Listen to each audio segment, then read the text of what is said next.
بتبدأ الحلقة الرابعة وموناليزا بتقول لحسن إن أنا عايزة الفلوس بتاعتي وبتزعق له، فحسن بيضربها بالقلم وبتروح موناليزا ماسكاه وبيتخانقوا خناقة كبيرة وبيضربها. موناليزا بتحاول تهرب وتسيب البيت بس بيمسكها وبيفضل يعجن فيها حرفيا لحد ما بتقطع النفس، وبينقلوها على المستشفى. وبيروح المستشفى وسامحة بتقول لابتسام روحي انت يلا، وحسن بيقول لمحمود ان ياخد ابتسام وتروح. والدكتور بيسأل حسن وامه ايه اللي حصل، فبيقول له انها وقعت من على السلم. والدكتور بيقول له اننا لحقنا الجنين بالعافية.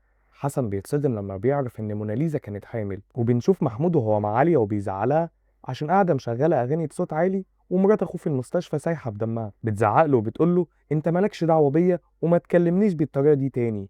بنشوف موناليزا وهي في المستشفى، حسن بيقول لها الحمد لله على السلامة، وبتقول له ان انت مالكش دعوة بيا واطلع بره يا حسن ومش عايزة اشوفك تاني، وان عايزة تطلع يا حسن. وبنشوف حسن وهو راجع البيت وعالية بتقول له ان ولا اخته موناليزا عمالة تتصل بيها.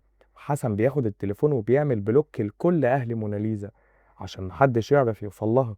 ومحمود في مشهد غريب بياخد التليفون بتاع موناليزا، وبنشوف مشهد بين موناليزا وحماتها وبتقول لها بلاش موضوع الطلاق ده، وموناليزا بتقول لها أنا مش عايزة حاجة ومش عايزة غير إن أرجع لأهلي ومش عايزة ابنك تاني.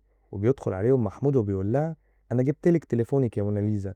سميحة بتتصدم وبتاخد منه التليفون، وموناليزا بتقول لها إني عايزة تليفوني.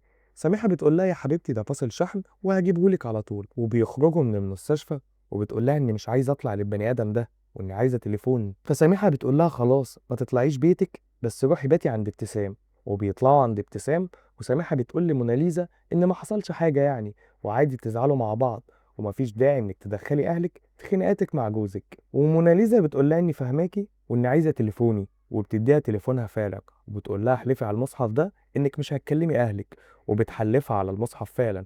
وبنشوف موناليزا مع ابتسام وبتقول لها اني حامل وان عايزه انزل اللي في بطني، وابتسام بتتصدم لما بتسمع الكلام ده من موناليزا. وبنشوف سميحه وهي قاعده مع حسن وبتقول له ان اخوك المتخلف هو اللي جاب لها التليفون، وحسن قرر انه هيمسك محمود يضربه. وبنشوف حسن وهو واقف مع محمود وبيقول له انك ما ينفعش تعمل كده تاني، وان لو عملت كده تاني هرميك من البلكونه يا محمود. وبيقول له خليك مع ابوك التعبان. فبيرد محمود عليه وبيقول له ما هو تعبان بسببك انت يا فاشل. فبيضربه بالقلم وبيقول له مالكش دعوه بيا تاني. وبتقرر موناليزا انها تنزل تشتغل في مطعم ابتسام قالت لها عليه، وبتوديها المطعم. واثناء شغلها في المطعم بيدخل عليها صاحب المحل وبيتحرش بيها.